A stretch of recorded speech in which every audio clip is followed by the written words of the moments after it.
அவர்களுடன் பேசுவதற்கும் முனைந்து சொல்வதற்கும் நாங்கள் தயாராக இருக்கிறோம்.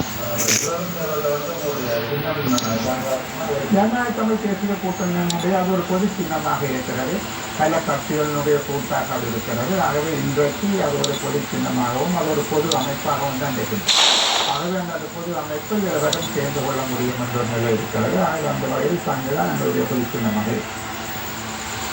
சர்வதேச நாடு நிறுவனத்தின் மரண பொருட்கள் பொதுப்பொருளான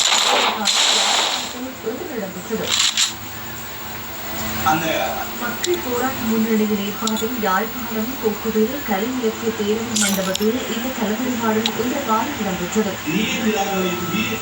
இடதுசாரிகளை பொறுத்தவரை நேர்மையான இடதுசாரிகளை பொறுத்தவரை நாங்கள் சொல்லுவோம் இது ஒரு கடன் பொறியல். எல்லோரும் அந்த காலங்களில் பத்திரிகைகளை பார்த்தீர்கள் சீனா தான் கடன் பொறி என்று சொல்லுவார். ஆனால் சீன கடன் அல்ல உண்மையான பொருள். இவர்கள் தான் உண்மையான கடன் பொருள். ஏன்னு சொன்னால் இவர்கள் நிபந்தனை விதித்தார். எல்லோருக்கும் தெரியும் வரி 15% இருந்தது. கோதாபாயா வருகின்ற போது 12% இருந்தது. ரணில் வந்த பிற்பாடு அதை 15%, அதை பிற்பாடு அதை 19%.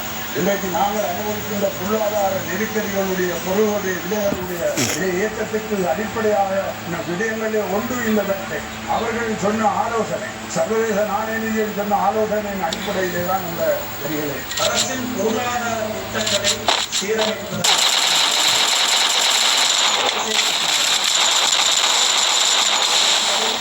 ஒரு அரசின் அரசியல் பொருளாதார நிகழ்ச்சிகளை தலைகீழாக புரட்டி போட்டு தனக்கு தேவையான சகலவிதமான நிகழ்ச்சி நிலையில் மிக சூட்சுமமாக திணித்து கடன் வாங்குகின்ற அந்த தேசத்தை